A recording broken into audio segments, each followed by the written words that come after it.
उसका 4 अध्याय और वचन 25। बाइबल कहती है, वह हमारे अपराधों के लिए पकड़वाया गया और हमारे धर्मी ठहरने के लिए जिलाया भी गया। आमीन, हालेलुया। जब बहुत सारे लोग अपने जीवन में कुछ गलतियां करते हैं, उन्हें बार बार वो दोष या गिल्टी कॉन्शियस में चले जाते हैं, तो मैं थोड़ा सा उन लोगों को भी प्रोत्साहित करना चाहता हूं। शायद कुछ गलतियों के द्वारा हमारे जीवन में हमने परमेश्वर की उस सहभागिता को शायद हमने खोया होगा, लेकिन आज भी वो परमेश्वर अपने अनुग्रह के द्वारा हमें फिर से खड़ा करना चाहता है। तो आइए एक वचन में और आपके लिए पढ़ना चाहता हूं, पहले यूहन्ना की पत्री उसका 1 अध्याय और वचन 7। ये 7 वचन इसलिए मैंने लिया है क्योंकि आज 7 तारीख है और ये परिपूर्णता का महीना है, और इस वचन के द्वारा शायद अभी भी कोई ऐसा व्यक्ति होगा जो गिल्टी कॉन्शियस में होगा, वो शायद अपने ही नजरों में गिरा हुआ होगा, एक जमाने में एक अच्छा धर्मी जीवन जीने वाला होगा, लेकिन कहीं ना कहीं कुछ गलतियां या कुछ निर्णय जो हम गलातियों की पत्री में से जो देख रहे 6 अध्याय वचन 8 में, शायद शरीर के लिए बोया हुआ निर्णय, शायद आज हालात खराब है लेकिन आज वो आत्मा के लिए निर्णय लेना चाहता है, तो आए वो मन फिराए और इस वचन की ओर अपना ध्यान लगाए। बाइबल कहता है, पर यदि जैसा वो ज्योति में है वैसे ही हम भी ज्योति में चले तो एक दूसरे से सहभागिता रखे और उसके पुत्र यीशु का लहू हमें सब पापों से शुद्ध करता है। आगे एक वचन पढ़ूंगा उसको भी मैं। यदि हम कहें कि हमें कुछ भी अच्छा नहीं तो अपने आप को धोखा देते हैं और हम सत्य में नहीं है। आमीन। इसके आगे जस्ट 2 अध्याय का 1 वचन वो भी मैं आपके लिए पढ़ना चाहता हूं। 9 वचन क्या कहता है वो भी पढ़कर हम आगे जाएंगे, क्योंकि ये 4-5 वचन पढ़कर मुझे थोड़ा सा आपको प्रोत्साहित करना है, क्योंकि बहुत से बार ऐसा होता है कि केवल मैं करेक्शन ही कर रहा हूं या कड़वा मैसेज आ रहा है, लेकिन आज मैं आपको प्रोत्साहित करना चाहता हूं आज के दिन, क्योंकि बहुत सारे लोग आज कहीं ना कहीं निराशा में बैठे हुए रहते हैं, सोचते हैं कि हाँ हमसे ये गलतियां हुई है, लेकिन मुझे आपको बताना है कि गलती करने के बाद भी यीशु मसीह ने पतरस को ही अपनी कलीसिया की जिम्मेदारी थमाई। वो पतरस जिसने पुनरुत्थान के बाद यीशु मसीह का 2 बार दर्शन पाया, फिर भी वो बैकस्लाइड होने की राह पे चला गया, जिसको भविष्यवाणी खुद यीशु मसीह ने दी थी कि तू यहां से आगे मछली नहीं तो इंसान पकड़ने वाला होगा। लेकिन फिर भी बाइबल कहती है कि 2 बार पुनरुत्थान के बाद दर्शन होने के बाद आधी टीम को लेकर फिर से एक बार वो तिबिरिया समंदर पे गया मछली पकड़ने के लिए। तो उसी पतरस को यीशु मसीह कहता है, हे शिमोन पतरस, क्या तू मुझसे प्रेम करता है? यदि परमेश्वर उस गलती करने वाले पतरस को, गिरे हुए पतरस को फिर से एक बार उठाकर अपनी कलीसिया का पहला पासबान बनाता है, तो हम कौन लग गए कि किसी का न्याय हम करें। लेकिन आज के दिन मैं आपको प्रोत्साहित करना चाहता हूं, धर्मी विषय को कनेक्टेड ही ये बातें, इसे समझ लो। आइए हम पढ़ते आगे 1 यूहन्ना उसका 1 अध्याय वचन 9 क्या कहता है। यदि हम अपने पापों को मान ले, और हमारे धर्मी विषय का जो नींव है कि बाबा नए नियम के अनुसार कि धर्मी व्यक्ति की पहचान क्या है कि याकूब 5:16 के अनुसार एक दूसरे के सामने अपने गुनाहों को मान लो। यहां पे दिया है, यदि हम अपने पापों को मान ले तो वो हमारे पापों को क्षमा करने और हमें सब अधर्म से शुद्ध करने में विश्वास योग्य और धर्मी है। हमारा परमेश्वर खुद धर्मी है, इसलिए वो कहता है कि हम धर्मी बन जाए। हमारा परमेश्वर पवित्र है, इसलिए वो कहता है कि पवित्र बन जाओ।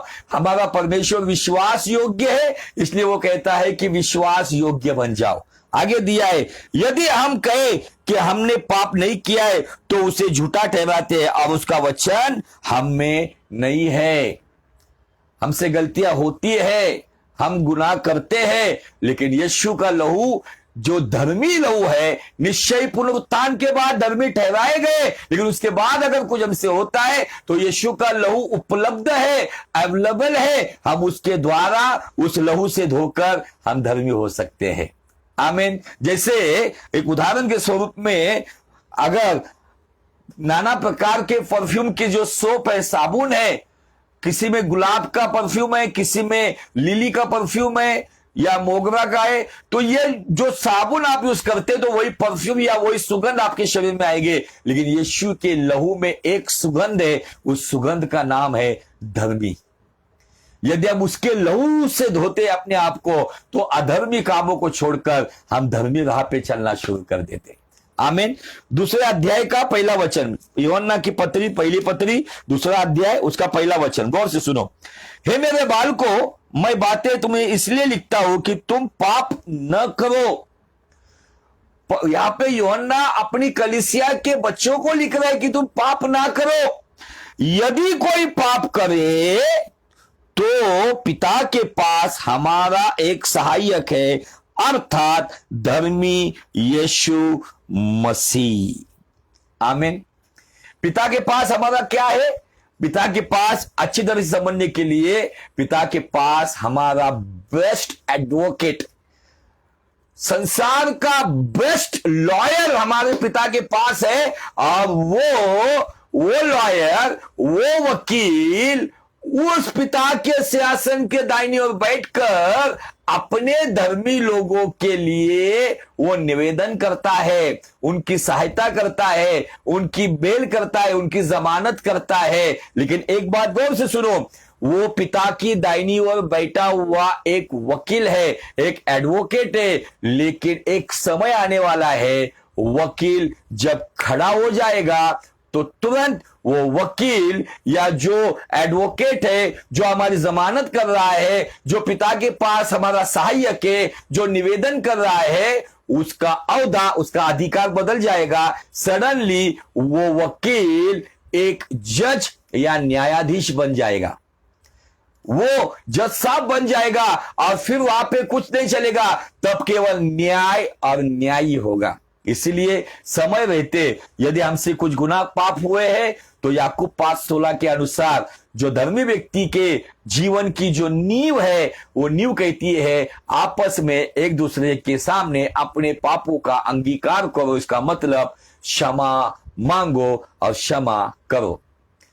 धर्मी जीवन की पहली नींव, फर्स्ट फाउंडेशन अगर क्या है, पहली पायदान क्या है, तो हमें क्षमाशील जीवन जीना है। और उसी याकूब 5:16 में आगे दिया है, एक दूसरे के लिए प्रार्थना करो। मतलब गलती करने वाले के लिए गलती माफ करने वाला प्रार्थना करे, और गलती माफ करने वालों के लिए गलती करने वाला प्रार्थना करे। ये दूसरी पायदान, ये दूसरी स्टेप है धर्मी व्यक्ति की कि प्रार्थनाशील। और रोमियो 3:10-12 देखते हैं। और फिर से बताना चाहता हूं, इस वचन का कभी भी गलत इस्तेमाल नहीं करना चाहिए। बहुत सारे लोग अपने गुनाहों पे पर्दा डालने के लिए कहते हैं धर्मी कोई नहीं, एक भी नहीं। लेकिन बाइबल कहता है यीशु मसीह के पुनरुत्थान के द्वारा हम धर्मी ठहराए गए हैं। यीशु का लहू हमें धर्मी बनाता है। यीशु का धर्मी लहू हमारे अधर्मों को धोकर हमें धर्मी बनाता है। लेकिन उसी अध्याय में रोमियो 3:10 से आगे अगर देखेंगे, ऐसा दिया है, समझदार कोई नहीं, खुदा को ढूंढने वाला कोई नहीं, और भलाई करने वाला कोई नहीं। ये तीन बातें पुराने नियम में व्यवस्था के पहले और व्यवस्था के बाद धर्मी व्यक्ति के अंदर दिखने वाले ये बातें परमेश्वर के वचन के अनुसार हमें दिखती है। तो इसका मतलब धर्मी जीवन का पहला पड़ाव क्षमाशीलता से शुरू होता है, तब जाके वो प्रार्थनाशील में आ सकता है, तब जाकर वो समझदार हो सकता है, तब जाकर वो खुदा का खोज करता रहेगा। और खुदा की खोज करता करते खुदा के स्वभाव में भलाई का काम करता रहेगा। बहुत सारी बार हमने देखा है कि बहुत सारे लोग, भलाई करने वाले लोग हमारे आसपास है। इन दिनों में सोशल वर्क एक फैशन बन गया है। किसी को कुछ देते वक्त लोग फोटो खींचते हैं, अपना बैनर लगाते हैं, ये सब बातें चल रही है आसपास में। लेकिन भलाई का कौन सा काम स्वर्ग मान्यता देता है? भलाई का वो काम, उद्धार के बाद किया हुआ भलाई का काम जो हमारे खाते में लिखा जाएगा। लेकिन उस भलाई के कामों को करने से पहले 4 काम महत्वपूर्ण है: क्षमाशीलता, प्रार्थनाशीलता, समझदारी, खुदा की खोज, फिर उसके बाद भलाई।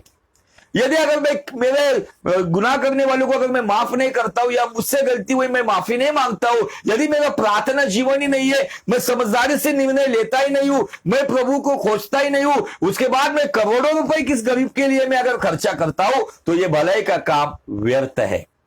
क्योंकि हमारे उद्धार के बाद जो भलाई हम करते हैं, फिर वो 10 रुपए के द्वारा अगर आप किसी को साग सब्जी भी अगर दिलाते हो, तो वो 10 रुपए भी उद्धार के बाद अगर आप खुदा के वचन के अनुसार प्रार्थनाशील, क्षमाशील, समझदारी और खुदा की खोज करने वाले व्यक्ति हो, तो आपकी ये 10 रुपए का भलाई का काम किया गया परमेश्वर के राज्य में लिखा जाएगा। लेकिन यदि मैं क्षमाशील नहीं हूं, प्रार्थनाशील नहीं हूं, समझदारी से नहीं चलता हूं, खुदा की खोज मतलब खुदा की संगति में समय नहीं बिताता हूं, तो उसके बाद मैं करोड़ों रुपए भी अगर देता हूं चर्च में या बाहर कहीं पर भी, तो ये पैसे माने नहीं जाएंगे। समझ लो इन बातों को। और इन्हीं बातों को लेकर हम चल रहे, धर्मी ठहराए गए, धर्मी जीवन में हम कैसे बढ़ेंगे? तो धर्मी जीवन में बढ़ने के लिए हमारे निर्णय, और उसके लिए गलातियों की पत्री 6 अध्याय वचन 7 और 8, हम फिर से एक बार उस वचन को आप आपके बाइबल में पढ़िए। अभी इन वचनों को लेते लेते शायद आपको भी ये वचन बायाड़ हुए होंगे, क्योंकि बाइबल वहां पे कहती है 7 वचन में, गलाती 6:7 में, धोखा ना खाओ, परमेश्वर ठट्टों में उड़ाया नहीं जाता। इंसान जो कुछ बोएगा वही काटेगा। जो शरीर के लिए बोता है वो शरीर के द्वारा विनाश की कटनी काटेगा, जो आत्मा के लिए बोता है वो आत्मा के द्वारा अनंत जीवन की कटनी काटेगा। इसका मतलब मेरे निर्णय शारीरिक क्षेत्र के है, संसार के क्षेत्र में है, जगत के क्षेत्र में है, मेरी खुशी के लिए है। अगर ये है तो ये निर्णय थोड़े समय के लिए मुझे खुशियां देंगे, थोड़े समय के लिए मुझे बहुत अच्छा लगेगा, लेकिन एक समय आएगा यही निर्णय मेरे आध्यात्मिक जीवन के लिए रुकावट बनेंगे, और इन्हीं बातों की वजह से मैं कहीं ना कहीं निराशा में जाकर नाश की राह पे जा सकता हूं। लेकिन यदि मैं मेरी खुशी से अधिक खुदा की खुशी में निर्णय लेता हूं, परिवार की खुशी से अधिक खुदा की खुशी में निर्णय लेता हूं, लोगों की खुशी से अधिक खुदा की खुशी में अगर निर्णय लेता हूं, भले लोग मुझे अच्छे समझे या खड़ूस समझे, कोई प्रॉब्लम नहीं, लेकिन अगर मैं आत्मा की क्षेत्र में निर्णय लेता हूं, भले मेरे दोस्त के साथ मेरी संगति टूट जाए, भले मेरे रिश्ते नाते मुझसे खफा हो जाए, भले मेरे अपने मुझे छोड़ दे, लेकिन एक है जिसने हमारे साथ वाचा बांधी है, इस युग की समाप्ति तक मैं तेरे साथ हूं, ना मैं तुझे अनाथ छोड़ूंगा, ना मैं तुझे अकेला छोड़ूंगा। आमीन, हालेलुया। इन निर्णयों के ऊपर एक मसीह व्यक्ति की पहचान है कि वो क्या चुनता है और क्या त्यागता है। आज आपको इन दिनों में इन बातों के ऊपर ध्यान देना होगा। तो आइए अजीजों, हम मूसा के निर्णयों के ऊपर अध्ययन कर रहे, और मूसा के निर्णयों के लेकर हम इब्रानी की पत्री उसका 11 अध्याय और वचन 24 को फिर से एक बार पढ़ेंगे। विश्वासी से मूसा ने सयाना होकर फिरौन की बेटी का पुत्र कहलाने से इनकार किया।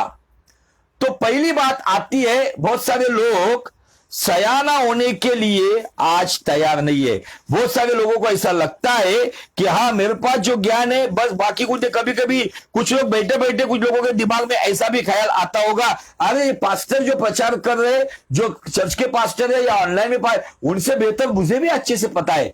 अच्छी बात है, आपका अनॉइंटिंग कितना भी बड़ा क्यों ना हो, आपको वचन का ज्ञान कितना भी क्यों ना हो, लेकिन अगर आप शुरुआत के समय में चल रहे हो, आपको यीशु मसीह की उत्तम मिसाल है जिसकी शिक्षा के द्वारा यरूशलेम के अंदर ज्ञानी लोग आश्चर्यचकित हो गए थे, अचंभित हो गए थे। फिर भी यीशु मसीह 18 साल तक जो लायक नहीं थे उन लोगों के हाथ के अधीनता में रहकर समय आने पर वो पिता के काम के लिए निकल पड़ा।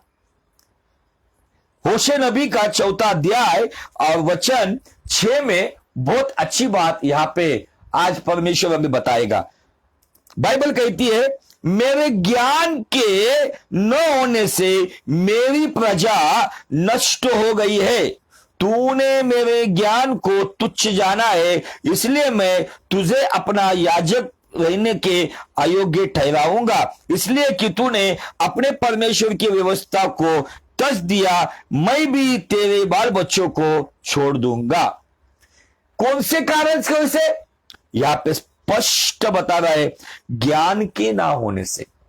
इसीलिए हमें एक निर्णय लेना है। यदि मुझे परमेश्वर के पीछे चलना है तो मुझे परमेश्वर का ज्ञान होना चाहिए। और मैंने बहुत मेरे ख्याल से 18-19 एपिसोड में मैंने बताया था, दानियेल 11:32 में ऐसा लिखा है, जो अपने परमेश्वर का ज्ञान रखते हैं वो बलवान होकर बड़े काम करते हैं। आज हमारे पास यहां वहां का ज्ञान बहुत है। मैं उस ज्ञान की बात कर रहा हूं जो बिब्लिकल बेस पे है। आज संसार में बहुत सारा ज्ञान है, गूगल पर जाओ, अगर आपको विश्वास के ऊपर प्रचार करना है और अगर आप वहां पे टाइप करते हो तो फेथ के ऊपर आपको हजारों संदेश मिलेंगे।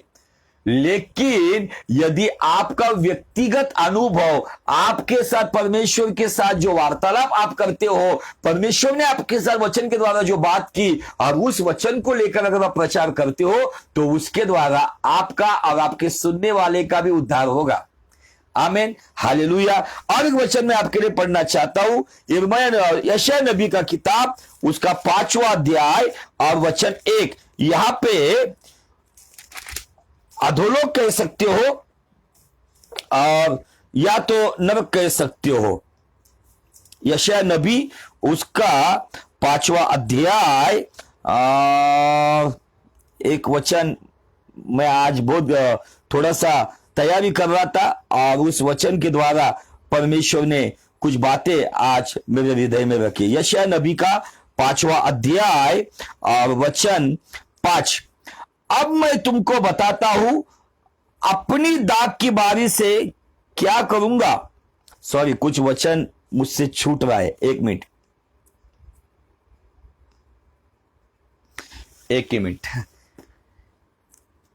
मैंने उसको मेरे स्टडी में आज उस वचन को लिया था और जिससे परमेश्वर ने मुझसे बात भी की।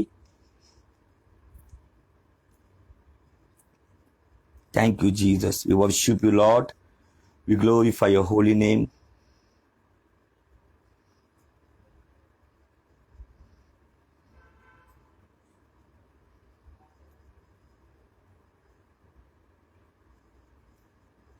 ऐसा कभी वचन के बारे में कभी मेरा टाइम मैं ना पढ़ने में वेस्ट करना चाहता हूं। हाँ, 14 वचन, 13 और 14 वचन, सॉरी, यशायाह नबी का 5वां अध्याय वचन 13 और 14। तो सॉरी, मैं क्षमा चाहता हूं कि थोड़ा ज्यादा समय लिया हूं। यशायाह नबी का 5वां अध्याय वचन 13 और 14। इसीलिए अज्ञानता के कारण मेरी प्रजा बंधुआई में जाती है। क्या लिखा है यहां पे? मेरी प्रजा, अन्य जाति के बारे में नहीं कहा गया है, अपने लोगों के बारे में परमेश्वर कहता है, अज्ञानता का कारण मेरी प्रजा बंधुआई में जाती है, उसके प्रतिष्ठित पुरुष भूखे मरते हैं और साधारण लोग प्यास से व्याकुल होते हैं। इसीलिए, गौर से सुना भी इस वचन को, इसीलिए अधोलोक ने अत्यंत लालसा करके अपना मुंह बेपरिमाण पसारा है और उनका वैभव और भीड़ भाड़ और आनंद करने वाले सब के सब उसके मुंह में जा पड़ते हैं। बहुत भयानक बात यहां पे यशायाह नबी प्रकट कर रहे। अब यह भयानक बात क्या है पता है? यशायाह नबी कह रहे हैं, अज्ञानता की वजह से मेरी प्रजा बंधुआई में है। आज बहुत सारे लोग वचन का प्रचार नहीं कर रहे।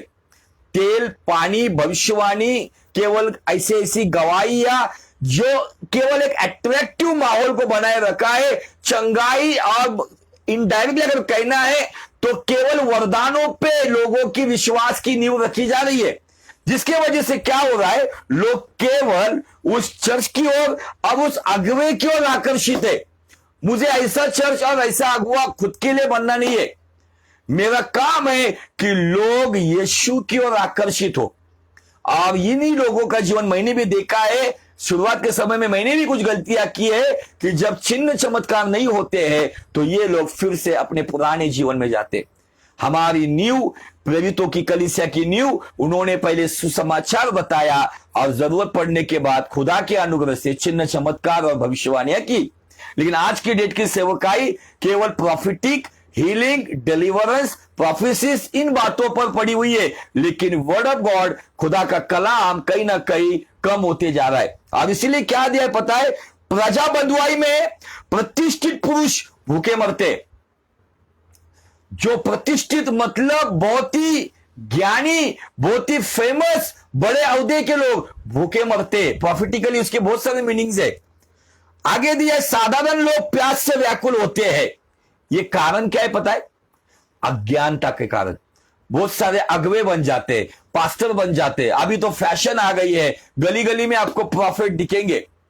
और ऐसी ऐसी बेवकूफी की बातें वो बोलते हैं, ऐसी ऐसी बातें रहते हैं, और वहां पे बड़ी तादाद में लोग जुड़े हुए रहते हैं। और आई रिसीव, हम स्वीकारते हैं। और वो भी कहते हैं स्वीकारो, रिसीव करो, प्रॉफिटिक को स्वीकारो। आज पापी भी रिसीव कर रहा है।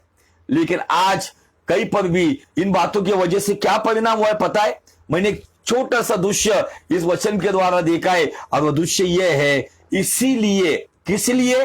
अज्ञानता के कारण प्रजा बंधुआई में है, प्रतिष्ठित पुरुष भूखे मर रहे, साधारण लोग प्यासे मर रहे। इसीलिए अधोलोक ने अत्यंत लालसा करने से अपना मुंह बेपरिणाम पसारा है। अधोलोक का मुंह शायद 2x2 का था, लेकिन आज हमारे ही लोगों की अज्ञानता की वजह से बहुत सारे लोग नाश की, बंधनों के, पाप के, सभी प्रकार की अशुद्धताओं की वजह से आज बंधुआई में भूखे और प्यासे मर रहे। जिसका कारण अधोलोक का मुंह अगर ये 2 इंच का था, अभी अधोलोक का मुंह 2000 फुट हो गया। अधोलोक ने अपना मुंह बड़ा कर दिया है, क्योंकि बड़ी तादाद में लोग आज अधोलोक में जा रहे। ऐसा लिखा है यहां पे, अगर आप उसका एंड देखिए क्या लिखा है, देखो, उनका वैभव, भीड़ भाड़। आज बहुत भीड़ दिखती है ना हम लोग को, तंबू वाले चर्च, एकदम बड़े बड़े चर्च, एकदम भीड़ वाले चर्च। मैं सबको ही गलत नहीं कह रहा हूं, लेकिन कुछ गिने चुने ही जहां पे भीड़ भाड़ वाले चर्च है, जहां पे प्योर वर्ड दिया जाता है। लेकिन मेरा अनुभव आज तक का यह है, भीड़ भाड़े वाली जगह पर वहां पे नॉन बिब्लिकल बातों को अधिक बढ़ावा दिया जाता है। वहां पे तेल बेचा जाता है, पानी बेची जाती है, नमक बेचा जाता है, जिसको अभिषिक्त तेल, अभिषिक्त पानी, अभिषिक्त नमक, अभी अभिषिक्त प्रार्थना शॉल आ गई है, वो पहनने को लगाते। उन सेवकों के फोटो लगाए हुए घड़ी बेच जाती है, जैसे वॉल पे घड़ी लगाई जाती है, फ्रेम बेची जाती है, बिजनेस बना के रखा हुआ है। ऐसी भीड़ भाड़ वाली जगह पे वहां पे जिक्र किया गया है, भीड़ भाड़ और आनंद करने वाले सब के सब उसके मुंह में जा पड़ते हैं। केवल आनंद चाहिए आज लोगों को, आनंद के संदेश चाहिए। God bless you, God bless you. बहुत ही थोड़े दिनों में आपके पास करोड़ों रुपए आ रहा है, बहुत ही जल्द आपको फलाना मिल रहा है, बहुत ही जल्द आपको ये आ रहा है, आपके पास वो गाड़ी आ रही है। और सब आनंद करने वाली की कलीसिया आज हमारे आसपास दिखती है, जो केवल भौतिक बातों की गवाहियों के अंदर आनंद कर रहे। भौतिक आशीष के खिलाफ में नहीं हूं, लेकिन बाइबल यहां पे कहती है उनका वैभव, आनंद करने वाले, भीड़ भाड़ वाले, आज अधोलोक ने अपने मुंह को इतना पसारा है कि एक बड़ी भीड़ उसके अंदर जा रही है। उसका कारण अज्ञानता। कुछ भी वचन का रेवलेशन देते हैं, मन को आया वो विचार प्रकट किया जाता है, उसके कॉन्टेक्स्ट देखे नहीं जाते हैं, कुछ भी मन में आता है वो डाल देते हैं। और इसकी वजह से क्या हुआ पता है? ऐसे अज्ञानी अगुओं के वजह से भीड़ बढ़ रही है, आनंद करने वाले आ रहे हैं, वैभव उनको मिल रहा है, बड़ी बरकत भी मिल रही है, लेकिन इनका अंत अधोलोक ने अपने मुंह को पसारा है, उसके अंदर वो जा रहे हैं। मैं किसी को शापित नहीं बोल रहा हूं, अकॉर्डिंग टू वर्ड मैं ये बातें बता रहा हूं, जो बातें आज मैंने सीखी है। क्यों? अज्ञानता की वजह से। आज उन लोगों को यह नहीं समझता है कि सामने वाला व्यक्ति गिरा है, वो आत्मा में गिरा है या दुष्ट आत्मा में गिरा है। परसों एक वीडियो, पंजाब का एक बड़े सेवक का वीडियो बहुत लोगों ने शेयर किया, और उस वीडियो को मैंने कमेंट कर दिया है कि ये पवित्र आत्मा का काम नहीं है। जो पौलुस कहता है, और आत्मा और सुसमाचार और अन्य यीशु, ये बातें उसको दर्शाती है।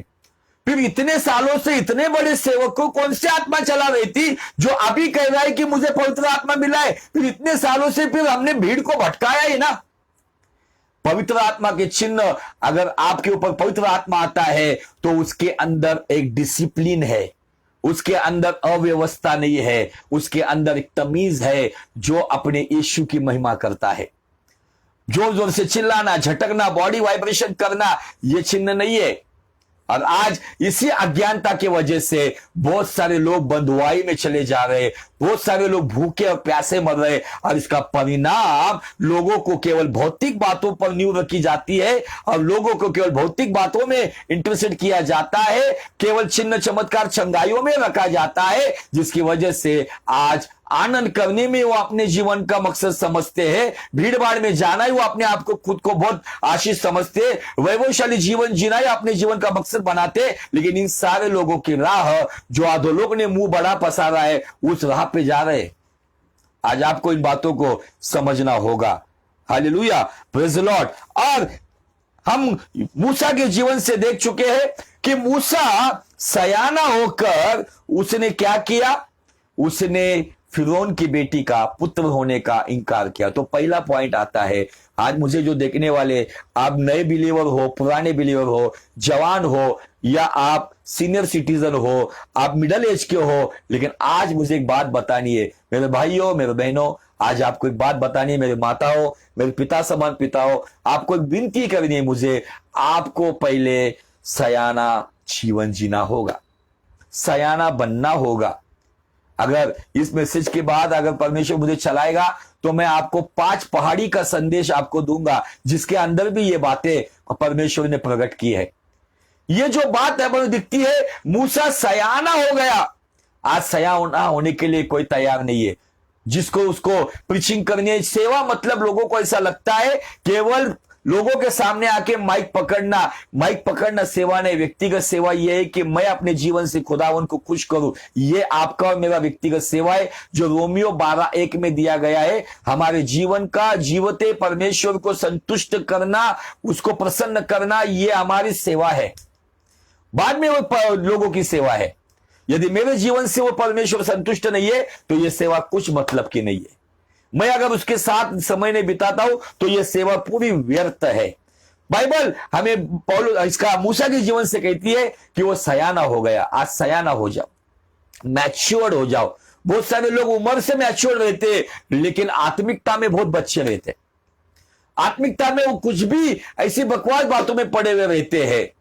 और इन बातों में परमेश्वर कहता है आपको सयाना होना होगा, और सयाना होने के लिए आपको हेवी फूड खाना होगा। और जो बातें हम ऑलरेडी देख चुके हैं, जो हमने इब्रानी की 5वां अध्याय वचन 14 में देखा है, और हमने आत्मिक प्रौढ़ या आत्मिक सयाना व्यक्ति की परिभाषा इफिसियों की पत्री 4 अध्याय वचन 13 में ऑलरेडी देख चुके। इसलिए मैं इन वचनों को फिर से बार बार आपके पास लेकर नहीं आऊंगा। आज हम चलेंगे 1 तीमुथियुस उसका 4 अध्याय और वचन 16। 1 तीमुथियुस की पत्री उसका 4 अध्याय और वचन 16, गौर से सुनो। अपनी और अपने उपदेश की चौकसी में इन बातों पर स्थिर रहे। आज संसार क्या कहता है? संसार के ज्ञान में स्थिर रहे, नॉलेज में, सेक्युलर नॉलेज में स्थिर रहे तो तुम बहुत अच्छे रहेंगे। लेकिन बाइबल कहती है अपने और अपने उपदेश की चौकसी रख। उपदेश करने वाला, उपदेश सुनने वाला, हम कितने संडे के मैसेज के ऊपर मेडिटेट करते रहते, कितने बार मनन चिंतन करते, और कौन सी ऐसी बात हम स्पेशली हम लेते हैं कि नहीं, प्रभु ने इन वचन से, परमेश्वर के दास के द्वारा मुझे डांट लगाई है, ये बातें ने मुझे चोट पहुंचाई है, इस बात ने मुझे आगाह किया है, ये बात मुझे बहुत ही सच में मुझे बेचैन कर रही है। उस बात को लेकर अपने आप को जब सुधारते हैं ना, तो अंधकार चला जाता है और उजाला काम करता है। बाइबल यहां पे कहती है तू अपने और अपने उपदेश की चौकसी रख, इन बातों पर स्थिर रहे, क्योंकि यदि ऐसा करता रहेगा तू अपने और अपने सुनने वालों के लिए भी उद्धार का कारण होगा। आमीन, हालेलुया। दूसरी बात, याकूब की पत्री में याकूब क्या कहते हैं? याकूब उसका 3 अध्याय और वचन 2, गौर से सुनो। इसलिए कि हम सब बहुत बार चूक जाते हैं। शुरुआत में मैंने बताया ना, चूक जाते हैं हम लोग। कभी कभी हम चुनाव करने में, संगति करने में, निर्णय लेने में, निर्णय देने में, फैसले करने में, चुनाव करने में, चुनाव देने में कभी कभी हम चूक जाते हैं। हमने इतनी बड़ी चूक की है, चुनाव में हमने गलत पार्टी को ही चुनकर दे दिया है। है ना। अभी वो विषय नहीं है, राजकीय बातों पे मुझे बात करनी नहीं है, राजनीति में हमें गिरना नहीं है।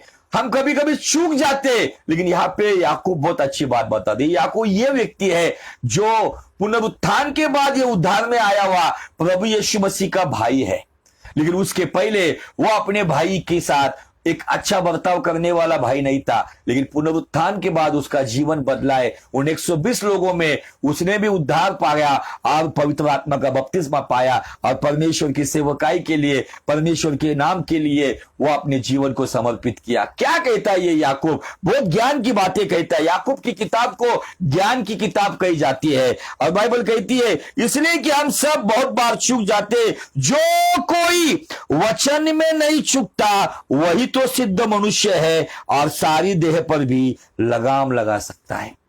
शायद आप बिजनेस में चुके रहेंगे, शायद आप नौकरी में चुके रहेंगे, शायद आप पढ़ाई में चुके रहेंगे, हो गई नहीं गलतियां, लेकिन यदि आप वचन में अगर गलती नहीं करोगे, वचन में आज्ञा है, वचन में प्रतिज्ञा है, वचन में खुदा की मर्जी है, वचन में खुदा का काम है, अगर इन बातों में, प्रतिज्ञा के बारे में, आज्ञा के बारे में, खुदा की इच्छा के बारे में, खुदा के काम के बारे में वचन में जो आपको मिला है, यदि आप उसमें चूकते नहीं हो, शायद आप संसार में फेल्यूर हो, शायद आप संसार में असफल हो, परिवार में असफल हो, नौकरी में असफल हो, बिजनेस में असफल हो, आपके समाज में आप असफल हो, लेकिन कोई बात नहीं, यदि आप वचन में सफल हो, वचन में चूकते नहीं हो, तो आप एक सिद्ध मनुष्य हो और वो सिद्ध मनुष्य अपनी देह पर लगाम लगा सकता है। Hallelujah, praise the Lord. इसका मतलब वो अपने देह को, अपनी जुबान को, अपनी आंखों को, अपने कानों को, अपनी आवाज को, अपने कदमों को कंट्रोल में रख सकता है, क्योंकि छोटी सी लगाम शक्तिमान घोड़े को नियंत्रण में रख सकती है। वो छोटी सी लगाम घोड़े को काबू कर सकती है। तो वचन हमें काबू में रखता है और वो वचन यीशु मसीह है। और जो अपने जीवन में वचन को अधिक स्थान देता है, वचन पर अपना जीवन जीता है, वो व्यक्ति बेलगाम नहीं होता है, वो बदतमीज नहीं होता है, तो वो तमीज से वो व्यक्ति खुदा की अधीनता में जीवन जीता है। Hallelujah, praise the Lord. और इन बातों के द्वारा आज हमें समझना है कि क्या मैं सयाना जीवन जी रहा हूं। क्या सयाने व्यक्ति के अंदर कुछ बातें एक सयाना व्यक्ति दूसरे सयाने को बता रहा है और दूसरा कोई नहीं, तो पौलुस अपने सयाने चेले को, अपने शागिर्द को, सयाने व्यक्ति को कुछ बातें कहता है। तो आइए, अगर आपको सयाना होना है, आत्मिक सयाना जीवन जीना है, तो आपको इन बातों को समझना होगा। तो पढ़ेंगे हम 2 तीमुथियुस उसका 4 अध्याय और वचन 2। गौर से सुनो कि तू वचन का प्रचार कर। ये 2 वचन में आपको 6 बातें दिखेंगी। ये 2 नंबर के वचन में 2 तीमुथियुस 4 अध्याय वचन 2 में आपको कम से कम यहां पे एक 6 बातें दिखेंगी 2 और 3 वचन में। सुन गौर से, क्योंकि तू वचन का प्रचार कर, समय असमय तैयार रहे, सब प्रकार की सहनशीलता और शिक्षा के साथ उलाहना और डांट और समझा। डांटने को भी कहा है, समझाने को भी कहना है, और उलाहना देना मतलब ताड़ना की बात बताई गई है। कभी कभी हम डांटते हैं जोर से ताड़ना के साथ, ये उस व्यक्ति के लिए लाभ की बात है। यदि किसी को बुरा लगता है ना, तो मुझे आपको बताना है कि अगर आपका सीनियर, आपके घर के, आपके माँ बाप, आपके बड़े वरिष्ठ भाई बहन, चाचा चाची यदि आपको गलती पे डांटते हो ना, तो अपने आप को खुशनसीब या आशीषित समझो कि आप लावारिस नहीं हो। आपको कोई ना कोई है जो आपको सही राह चला रहा है। लावारिस लोगों को कोई बताने के लिए कोई नहीं है। लेकिन यदि आज आपका पासवान, आपके सीनियर्स लोग यदि आपको डांटते हैं, यदि आपको समझाते हैं, यदि आपको उलाहना देते हैं, तो ये बातें आपके लिए ब्लेसिंग है। क्योंकि 10 लोगों में मिली हुई डांट मुझे हजारों लोगों में कामयाब बनाती है। 10 लोगों में मिली हुई उलाहना मुझे हजारों लोगों में एक ज्ञानी व्यक्ति बनाती है। यदि मुझे किसी ने डांटा ही नहीं, तो मैं गलतियों पर गलतियां करते जाऊंगा। उस तरीके से जैसे एक जख्म, अगर उस जख्म को उसके अंदर अगर पस भरा हुआ है और मैं ऊपरी ऊपरी मलम लगाकर पट्टी लगा रहा हूं, तो वो पस आगे जाके इतना पक जाएगा, ट्यूमर का रूप धारण करेगा और एक समय आएगा वो अंग काटना पड़ेगा। यदि आपका अगर पस आया हुआ, अगर कोई दबा कर वो पस अगर बाहर निकाल रहा है, वो इंफेक्शन को अगर बाहर निकाल रहा है, तो थोड़े समय के लिए दर्द होगा, लेकिन शरीर का वो अंग बच जाएगा। तकलीफ थोड़े समय की होगी, लेकिन आशीष और आराम अनंत जीवन तक मिलेगा। Hallelujah, praise the Lord. आगे देखो क्या कहता है वो, क्योंकि ऐसा समय आएगा जब लोग खरा उपदेश न सह कर पाएगा, कानों की खुजली के कारण, अपने अभिलाषाओं के कारण वो अपने लिए बहुत सारे उपदेशक बटोर लेंगे। इसलिए आज बहुत सारी जगह पे बहुत सारे पास्टर्स लोग मैं देख रहा हूं अच्छे अच्छे, वो केवल प्रॉफिट्स को बुला रहे, और प्रॉफिट आकर अपना जैसा मदारी का खेल शुरू होता है व्यक्तिगत रीति से, वैसे प्रॉफिट्स आकर कलीसिया के एकदम अच्छे अच्छे लोगों को खड़े करते हैं और बहुत ही मीठी मीठी बातें बोलते हैं, कानों की खुजली मिटाई जाए, कानों में गुदगुदी की जाए, ऐसी बातें बोलकर उस व्यक्ति को कहा जाता है तुझे प्रभु ने चुना है, प्रभु तुझे ये दे रहा है, प्रभु तुझे वो दे रहा है। वचन केवल 20 मिनट का होता है और 2 घंटा केवल यही बातों पर समय बिताया जाता है, और ऐसे लोगों को सुनने के लिए लोग 12-12 बजे तक भी रुकने के लिए तैयार है। लेकिन चर्च अगर आधा घंटा लेट छूटता है तो वो घड़ी के पास कम से कम 60 बार देखते हैं।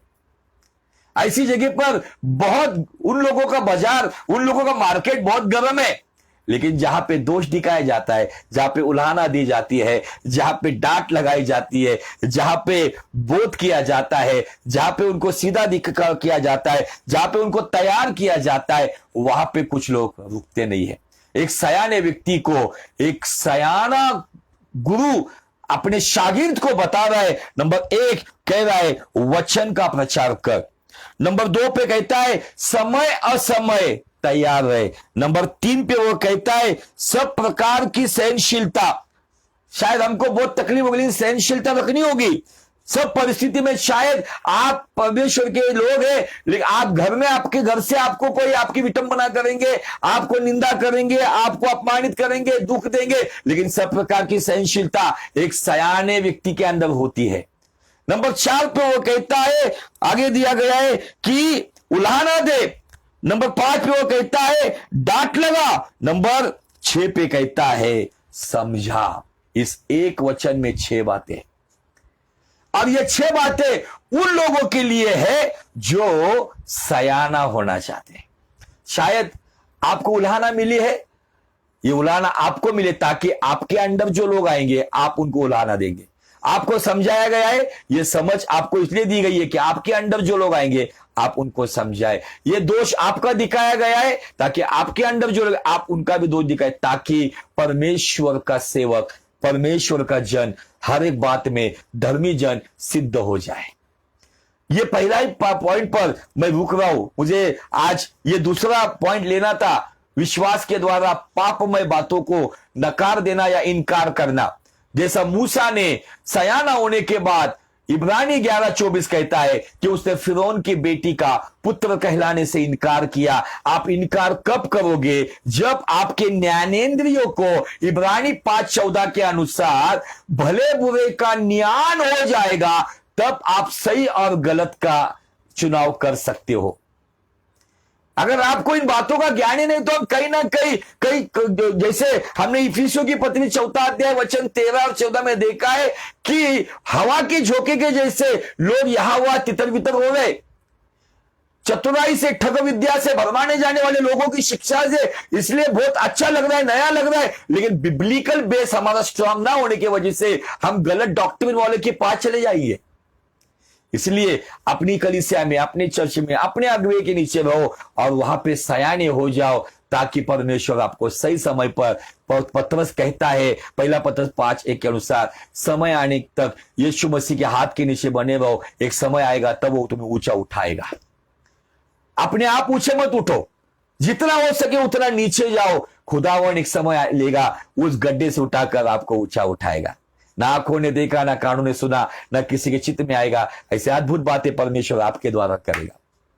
लेकिन आज सवाल यह है, क्या मेरा निर्णय है धर्मी जीवन मुझे मिला है, लेकिन मैं सयाना होने के लिए क्या मैं खुदा की खोज में हूं?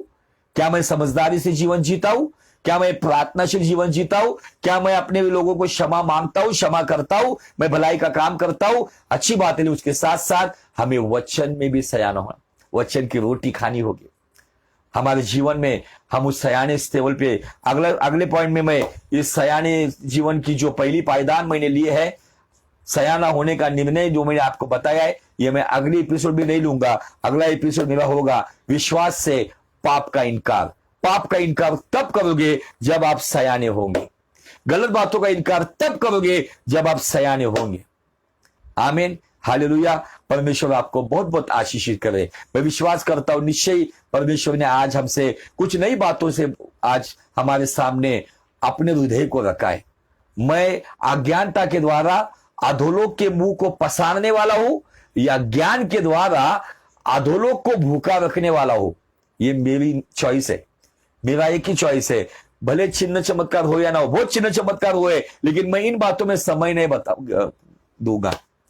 मेरा उद्देश्य इस आज यशायाह नबी का 5:13-14 में जो मैंने सीखा है, बहुत लोगों के अज्ञानता के कारण अधोलोक का मुंह पसर गया है, बड़ा हुआ है। लेकिन यदि हम ज्ञान के द्वारा आत्मिक सयानापन लेकर अगर चलेंगे तो वही अधोलोक का मुंह जो पसारा हुआ है वो सिकुड़ जाएगा। आपका मेरा उद्देश्य है परमेश्वर के वचन के ज्ञान के अनुसार उसकी इच्छा पे चलेंगे तो निश्चय ही एक भीड़ को हम बचाएंगे जो अधोलोक के मुंह पसारने का कारण बने हुए। अधोलोक में हम उस भीड़ को अगर बचाएंगे तो पसारा हुआ अधोलोक का मुंह सिकुड़ जाएगा। यह हमारे हाथ में है। प्रभु करे इस वचन के द्वारा आपको बहुत